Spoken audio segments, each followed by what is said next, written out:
আসসালামু আলাইকুম রহমতুল্লাহি ওবারাকাতুহ। সকলে কেমন আছেন? আশা করি ভালো আছেন। আপনাদের দোয়ায় আমিও খুব ভালো আছি। ব্যবসা এবং ঘোরাঘুরির মাঝখানে আমার আরেকটা কাজ আছে, সেটা হচ্ছে মানুষকে রক্ত ম্যানেজ করে দেওয়া। আমার কাছে এটা খুব ভালো লাগে, এইজন্য আমি এই কাজের সাথে জড়িত আছি। আমাকে একজন কল দিয়ে বলল, ভাই আমার একটা এ পজিটিভ ব্লাড লাগবে। তো আমি বলছি ঠিক আছে, ইনশাল্লাহ আমি ম্যানেজ করে দিব। আমার এলাকাতে আমি অনেক ঘোরাঘুরি করছি, পাই নাই। অ্যান্ড আমাদের যে গ্রুপ আছে ওই গ্রুপে খোঁজাখুঁজি করছি, তারপরেও পাই নাই। এক সময় দেখা যায় ব্লাড দেওয়ার মতো মানুষের অভাব থাকে না, আবার মনে হয় যে ভাই পুরা বাংলাদেশ খুঁজে একজন পাওয়া যায় না, এমন একটা অবস্থা হয়ে যায়। তারপর যাই হোক, আমাদের চাঁদপুর সদর থেকে আমি একজন লোক নিয়ে আসছি রক্ত দেওয়ার জন্য। এইটা হচ্ছে কচুয়া টাওয়ার হসপিটাল। আপনারা যারা কচুয়ার আছেন তারা অবশ্যই চিনবেন। তো রুগীর যারা স্বজনরা ছিল আমাদেরকে বলছে টাওয়ার হসপিটালে যাওয়ার জন্য। তো আমি এবং আমার ডোনার নিয়ে আমি সরাসরি টাওয়ার হসপিটালে চলে যাই। ভাই মাঝে মাঝে তখনই খারাপ লাগে যখন আমাদেরকে রোগীর স্বজনরা বলে যে ভাই আমাদের ডোনারটা খুব প্রয়োজন, এই পজিটিভ এই রক্তটা প্রয়োজন বা ও পজিটিভ রক্তটা প্রয়োজন।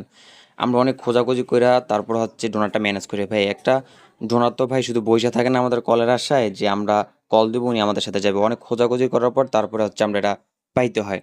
যাই হোক, তারপরে যখন আমরা যাই তখন ওনাদের কিছু কিছু রোগীর স্বজনদের ব্যবহার দেখলে মনে হয় যে আর রক্ত দিব না, রক্ত দেওয়া বন্ধ করে দিব। আবার অনেকের মানে এই আপ্যায়ন দেখে মনে হয় যে না, এই কাজটা কন্টিনিউ চালিয়ে যাব। আর মানুষের ব্যবহারের উপর নির্ভর করে কিন্তু আমরা ব্লাড ডোনেট করি না। আমাদের ইচ্ছা থাকে একটাই, যে আমরা অসহায় মানুষদেরকে বাঁচাবো। যখন একটা মানুষের ব্লাড লাগে, তার কাছে যখন ব্লাড থাকে না, তার হাজারো টাকা আছে কিন্তু ব্লাড নাই, তখন সে অবশ্যই ওই দিক থেকে গরিব। আমরা ওই মানুষকে সহযোগিতা করার জন্য ট্রাই করি। তো আজকের জন্য এই পর্যন্তই। সবাই আমার জন্য দোয়া করবেন এবং আমার জন্য এই জন্য বিশেষ করে দোয়া করবেন, আমি যেন মানুষের সবসময় হেল্প করতে পারি এবং আমার শরীর যেন ভালো থাকে। শুধু এই ব্লাড দেওয়া না, আমি যেন মানুষের উপকার হবে এমন সকল ধরনের কাজ করতে পারি। তো আজকের ভিডিও পর্যন্তই। সকলে ভালো থাকবেন এবং আপনারা অবশ্যই সবাই ব্লাড দেওয়ার চেষ্টা করবেন। 3 মাস পর পর আপনারা অবশ্যই ব্লাড দেবেন। আসলে ব্লাড দিলে ব্লাড শেষ হয়ে যায় না। আল্লাহ তাআলা আপনাকে শরীর সুস্থ রাখবে, আপনার শরীরটা খুব ভালো রাখবে। 3 মাস পর পর অবশ্যই আপনিও ব্লাড দেওয়ার ট্রাই করবেন। আসসালামু আলাইকুম ওয়া রাহমাতুল্লাহি ওয়া বারাকাতুহু।